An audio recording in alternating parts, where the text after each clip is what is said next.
Everyone, welcome to ZKM chemistry classes. तो भाई आज के इस छोटे से प्यारे से लेक्चर में हम करने वाले हैं बहुत ही सिंपल सा टॉपिक है और टॉपिक का नाम है डीएक्टिवेशन ऑफ कैटलिस्ट। सर पहला हमें पढ़ना है कैटलिस्ट का डीएक्टिवेशन क्या होता है। अगर कैटलिस्ट हमारा डीएक्टिवेट हो गया है तो उसको वापस से रीजनरेट कैसे करेंगे, उसकी पहले वाली कंडीशन में कैसे लेके आएंगे। सर ये दोनों टॉपिक आज के लेक्चर में हम करने वाले हैं, मतलब डीएक्टिवेशन और साथ ही साथ रीजनरेशन ऑफ कैटलिस्ट। पहले मैं आपको बता दूं, हम वैसे तो catalyst BSc 5th semester chemistry के लिए पढ़ रहे हैं। अगर आप पीएससी में नहीं पढ़ रहे, किसी और चीज के लिए कैटालिसिस पढ़ रहे हैं, कोई प्रॉब्लम नहीं, कंटिन्यू आप पढ़ सकते हैं, क्योंकि हम लोअर एनर्जी हम बोल सकते हैं कि लोअर लेवल से हाई लेवल तक की सारी चीजें जा रहे हैं। Sir BSc 5th semester chemistry में हमारे पास 2 पेपर हैं। सेकंड पेपर का नाम है rearrangement and chemistry of group elements. भाई उस यूनिट का नाम कैटलिस्ट है और ये सेकंड यूनिट हमारी। इसके 5 लेक्चर हम इससे पहले कर चुके हैं। आज जो हमारा लेक्चर है ना भाई, वो लेक्चर नंबर है अपना कौन सा, 6। लेक्चर नंबर 6 है। मतलब इससे पहले सर हमारे पास कितने लेक्चर हो चुके हैं, 5 लेक्चर। और उन 5 लेक्चर में क्या किया है ये आपको पता होना चाहिए। अगर नहीं पता है तो सर हमने कैटालिसिस क्या होती है उसका इंट्रोडक्शन पार्ट पढ़ लिया है। कैरेक्टरिस्टिक्स ऑफ कैटालिटिक रिएक्शन, जो कैटालिटिक रिएक्शंस होती हैं उनकी कौन कौन सी क्या होती है हमारे पास कैरेक्टरिस्टिक्स होती हैं, उनकी प्रॉपर्टीज क्या है वो जान चुके हैं। टाइप्स ऑफ कैटालिसिस सर ये भी जान चुके हैं। कैटालिसिस के कौन कौन से टाइप हैं ये भी जान चुके हैं। उसके बाद कैटालिटिक प्रोमोटर क्या होता है, कैटालिटिक पॉइजन क्या होता है ये भी जान चुके हैं। एक्टिवेशन एनर्जी के बारे में जान चुके हैं और कैटालिसिस की थ्योरी क्या है, कैसे काम करते हैं ये भी जान चुके हैं। सर आज का हमारा टॉपिक है deactivation and regeneration of catalysis, ठीक है। और अच्छा इसके बाद phase transfer catalysis, Michaelis Menten equation और टर्नओवर नंबर, ये 1-2 लेक्चर की बात और है। उसके बाद ये यूनिट हो जाएगी हमारी फिनिश। चलिए टाइम वेस्ट बिल्कुल नहीं करते हैं और हम पहुंचते हैं कहां पर, आज के टॉपिक पर जो हमें पढ़ना है और उसका नाम क्या भाई, डीएक्टिवेशन ऑफ कैटालिस्ट। चलिए भाई बात करते हैं सर क्या होता है deactivation of catalyst. Deactivation of catalyst क्या होता है ना, पहले इसको समझते हैं उसके बाद लिखना स्टार्ट करेंगे, ठीक है सर। कैटालिस्ट का काम क्या होता है सर, हमने पढ़ा था कि हमारे पास होता है एक रिएक्टेंट जो रिएक्शन करता है और रिएक्शन करने के बाद बनाता है प्रोडक्ट। ये हमारे पास रिएक्शन होती है। रिएक्टेंट से क्या बनता है सर, प्रोडक्ट बनता है। हम कोई भी एक्सटर्नल ऐसा कंपाउंड डाल दें जो इस रिएक्शन के रेट को या तो बढ़ा दे या फिर कम कर दे, उस कंपाउंड को हमने नाम बोला था कैटालिस्ट। यही बोला था बिल्कुल। अब कैटालिस्ट की बहुत सारी प्रॉपर्टीज, वो सब कुछ हम पढ़ चुके हैं, वापस से वहां पर नहीं जा रहे हैं। हमें फिलहाल इतना समझना है रिएक्टेंट से प्रोडक्ट बनता है तो जो कैटालिस्ट है वो उसके रिएक्शन की जो रेट है उसको रेगुलेट करता है, बढ़ा भी सकता है या घटा भी सकता है। भाई कैटालिस्ट अपना काम कर रहा है ना, अगर इसके काम में मैं रुकावट डाल दूं इसका डीएक्टिवेशन हो जाएगा। डीएक्टिवेशन का मतलब है मैं कोई भी काम कर रहा हूं और मेरे काम में कोई भी रुकावट अगर आती है तो उससे मेरा क्या होगा, मेरा काम रुक जाएगा या फिर मेरे काम की स्पीड कम हो जाएगी। सर इसी को तो डीएक्टिवेशन कहते हैं। It's a deactivation. डीएक्टिवेशन का मतलब है loss of activity and selectivity in catalyst activity. Catalyst की एक्टिविटी में या उसकी कैटालिस्ट की सिलेक्टिविटी में कमी होना ही क्या कहलाता है, डीएक्टिवेशन ऑफ कैटालिस्ट कहलाता है। पहली बात तो ये है। सर एक काम करते हैं कैटालिस्ट में की जो एक्टिविटी है ना और डीएक्टिविटी है, इन दोनों को समझते हैं। चलो एक लिख लेते हैं, पहले हम लिखते हैं क्या होता है डीएक्टिवेशन ऑफ कैटालिस्ट क्या होता है। हम इसमें बोल सकते हैं deactivation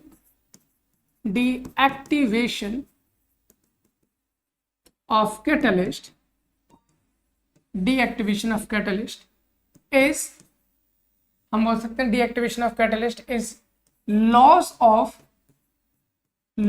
of activity and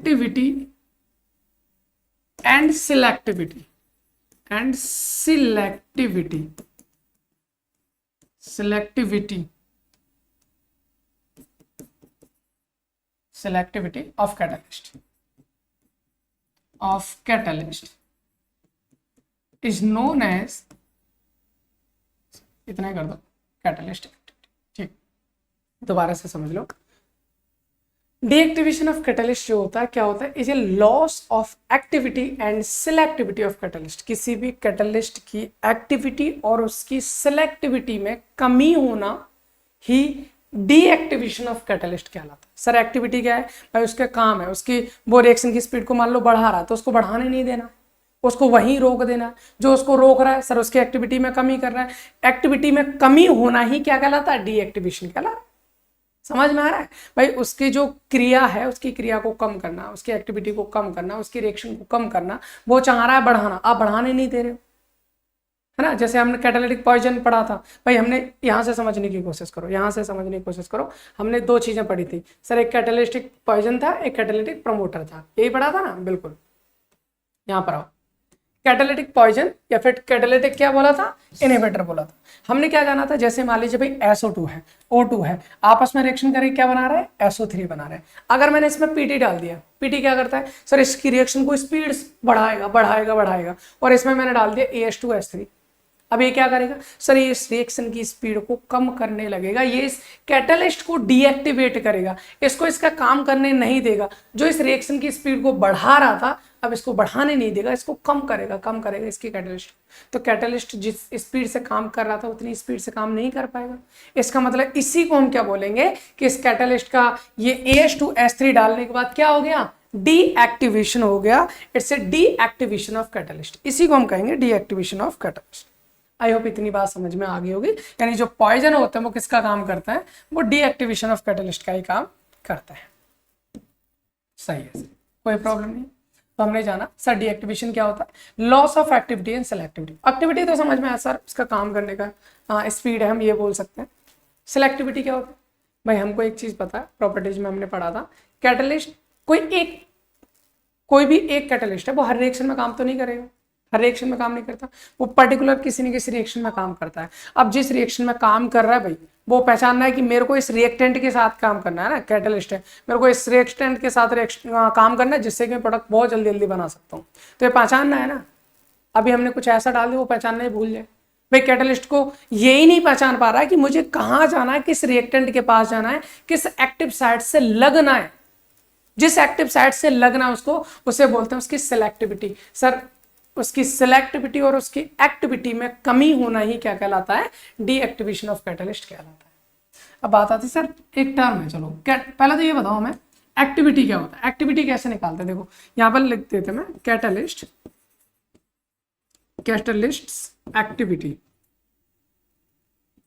activity, क्योंकि एक्टिविटी समझ में आएगा तो डीएक्टिविटी ऑटोमेटिक समझ में आएगा ना। तो कैटलिस्ट एक्टिविटी क्या होती है, अगर कोई भी रिएक्शन हो रही है हमारे पास, है ना, हम यहाँ पर लेते हैं, मान लीजिए ये S1, कोई रिएक्शन अपने पास हो रही है, कोई रिएक्शन हमारे पास हो रही है, चलो कोई नहीं, थोड़ा सा और नीचे ले लेते हैं। हमारे पास कोई रिएक्टेंट है, दिस वन इज रिएक्टेंट, और रिएक्टेंट से क्या बनना है, प्रोडक्ट बनना है, ठीक है, प्रोडक्ट बन रहा है, ठीक है। हम ये बोल सकते हैं सर, अगर मेरे पास मान लीजिए t=0 टाइम है, t=0 टाइम है, तो इसका कोई ना कोई रेट होगा, इसका कोई ना कोई रेट होगा, उसको मैं R1 मान लेता हूँ। क्या है, R1 उसका कोई रेट है। t=0 का मतलब अभी मैंने रिएक्शन स्टार्ट नहीं किए, शुरुआत में जैसे स्टार्ट करेंगे t=0 पर, जब स्टार्ट करने वाले तो उसका क्या होगा, कोई ना कोई एक रेट होगा, इसको हम बोलते हैं इनिशियल रेट। इनिशियल रेट मतलब प्रारंभिक रेट हो गया हमारे पास, पहला स्टेप, ठीक है।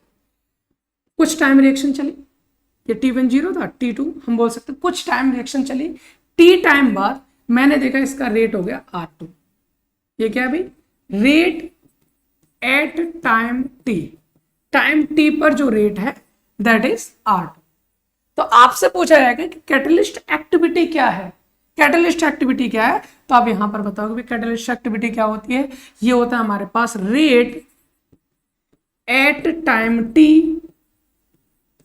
Divide by initial rate. Initial rate भाई, अगर आपको किसी भी टाइम पर कैटलिस्ट की एक्टिविटी निकालनी है, किसी भी टाइम पर कैटलिस्ट की एक्टिविटी निकालनी है, तो उस टाइम पर उसका रेट कितना है डिवाइड बाई इनिशियल रेट कितना था। अगर इससे आप सॉल्व करोगे तो आपको कैटलिस्ट की एक्टिविटी निकल आएगी। लेकिन अगर टाइम के साथ साथ उस कैटलिस्ट की एक्टिविटी में या सिलेक्टिविटी में कमी हो रही है, उसी को हम क्या कहते हैं, डीएक्टिवेशन। अच्छा, इस डेफिनेशन में एक टर्म और यूज कर सकते हैं, इसको और अच्छा मतलब हम बोल सकते हैं सटीक डेफिनेशन बनाने के लिए। Deactivation of catalyst is loss of activity and selectivity of catalyst with respect to time, with respect to time. Time के साथ उसकी सिलेक्टिविटी और उसकी एक्टिविटी में जो कमी होती है उसी को हम कहते हैं डीएक्टिवेशन। अच्छा, इसको एक टर्म और बोला जाता है, it is also known as ageing of catalyst. Age उसकी उम्र है ना, एजिंग ऑफ कैटलिस्ट भी बोलते हैं। डीएक्टिवेशन हो रहा है भाई, उसकी एज कम हो रही है, दैट्स वाई उसको एजिंग ऑफ कैटलिस्ट भी कहा जाता है। आई होप इतनी बात आपको समझ में आ रही होगी। अभी हमें पढ़ना भाई कि डीएक्टिवेशन का क्या रीजन और क्या कारण हो सकता है, उसके कॉजेज क्या हैं।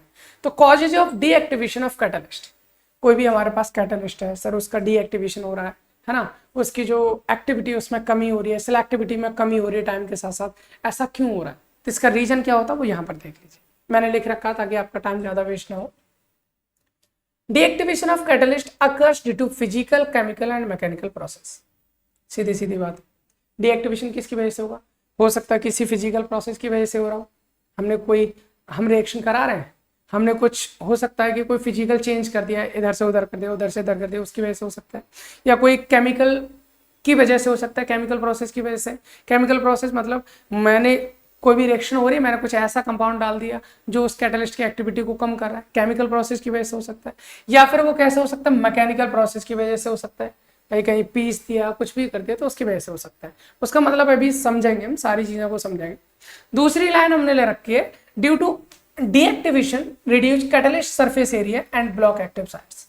भाई डीएक्टिवेशन में होता क्या है, डीएक्टिवेशन में ये होता है कि जो कैटलिस्ट है ना भाई, कैटलिस्ट का एक फंडा होता है, जितनी ज्यादा एक्टिव साइट होगी उसकी, या फिर जितनी ज्यादा एक्टिव साइट और साथ ही साथ सरफेस एरिया, जितना ज्यादा सरफेस एरिया होगा उसकी एक्टिविटी उतनी ही ज्यादा होती है, वो रिएक्शन की स्पीड को उतना ही ज्यादा बढ़ाएगा। लेकिन अगर आप उसका सरफेस एरिया कम कर दोगे तो उसकी रिएक्शन का रेट कम हो जाएगा। रिएक्शन का रेट कम होना मतलब कैटलिस्ट की एक्टिविटी कम हो रही है, दैट इज कॉल्ड डीएक्टिवेशन। तो कुल मिलाकर डीएक्टिवेशन में कैटलिस्ट का जो सरफेस एरिया है ना वो रिड्यूस हो जाता है, मतलब कम हो जाता है। साथ ही साथ ब्लॉक एक्टिव साइट्स, उसकी जो एक्टिव साइट्स होती हैं जिनसे जाकर रिएक्टेंट जाकर लगता है कैटलिस्ट पर सर, वो भी ब्लॉक हो जाती है। तो ये दो रीजन होते हैं हमारे पास किसके, डीएक्टिवेशन ऑफ कैटलिसिस के। अच्छा, कुछ चीजें और जान लो, डीएक्टिवेशन कौन कौन सी प्रोसेस में होता है। किसी केमिकल की वजह से हो रहा है तो उसको केमिकल डीएक्टिवेशन कहेंगे, हीट की वजह से हो रहा है तो थर्मल डीएक्टिवेशन कहेंगे, किसी मैकेनिकल प्रोसेस की वजह से हो रहा है तो मैकेनिकल डीएक्टिवेशन कहेंगे। सर इनका मतलब क्या है, जैसे केमिकल डीएक्टिवेशन क्या हो सकता है, पहला पॉइजनिंग, ये आपको डिटेल में नहीं, तो आपको जस्ट मैं आपको नाम से इनको सारी चीजें बता रहा हूँ। पॉइजनिंग डीएक्टिवेशन क्या होता है भाई, केमिकल में आता भाई, अभी जैसे हमने पढ़ा था ना AH2S3 है, वो हमारा पीटी की एक्टिविटी को क्या कर रहा है, कम कर रहा है, तो हमने केमिकल डाला है ना, वो एक कैटलिस्ट पॉइजन है ना, पॉइजन का काम कर रहा है, कैटलिस्ट की एक्टिविटी को कम कर रहा है, that is the poisoning. Chemical deactivation हो गया, केमिकल की वजह से हो रहा है। फॉलिंग और कोकिंग, इसमें क्या होता है भाई, कैटलिस्ट है हमारे पास, हर कैटलिस्ट के अपने एक एक्टिव साइट्स होते हैं जिस पर जाकर रिएक्टेंट लगता है और रिएक्शन की स्पीड को रेगुलेट करते हैं, है ना। तो अगर मैंने क्या किया, मैंने कार्बन के साथ उसको हीट कर दिया या कुछ भी कर दिया, मान लो कार्बन डाल दिया, तो कार्बन क्या करेगा, उन एक्टिव साइट्स को ब्लॉक कर देता है, उसी को बोलते हैं कोकिंग। ऐसे मान के चलिए कि कोई कैटलिस्ट है हमारे पास, उसमें मान लो पोर्स है, तो अगर हम कोक लगाएंगे उस पर तो वो कोक क्या होगी, पोर्स में भर जाएगी, और भर जाएगी तो रिएक्टेंट उनके कॉन्टेक्ट में नहीं आएंगे, तो भाई उसको बोलेंगे फॉलिंग या फिर coking. This is the process of chemical deactivation. Okay. Now thermal deactivation. Sir thermal activation में दो तरीके हैं और दोनों एक दूसरे के उल्टे होता है। थर्मल डिग्रेडेशन और दूसरा होता है सिंटरिंग। क्या मतलब होता है सर, थर्मल डिग्रेडेशन का मतलब होता है आपका कोई भी मान लो कैटलिस्ट है, कैटलिस्ट के साथ आप रिएक्शन करा रहे हो, अगर उसको आपने क्या करते हैं, हीट कर दिया, इतना हीट कर दिया कि जो कैटलिस्ट है वो छोटे छोटे टुकड़ों में टूटने लग रहा है। क्या कर रहा है? टूटने लग रहा है, टूट रहा है। तो भाई उसमें जो पहले की कंपैरेटिवली जो एक्टिविटी होगी वो तो रहेगी नहीं टूटने के बाद। दैट्स वाई उस प्रोसेस को बोला जाता है थर्मल डिग्रेडेशन। ये हमारे एक थर्मल डीएक्टिवेशन का मेथड होता है। दूसरा सिंटरिंग। सिंटरिंग में क्या होता है, जैसे मान लीजिए कैटलिस्ट है, कैटलिस्ट में मैंने कोई मेटल यूज कर रखा, तो मेटल एक छोटा छोटा पार्ट्स होगा ना, छोटे छोटे मेटल्स हैं आपस में जो रिएक्शन की स्पीड को बढ़ा रहे हैं, घटा रहे हैं, जो भी कर रहे हैं ना।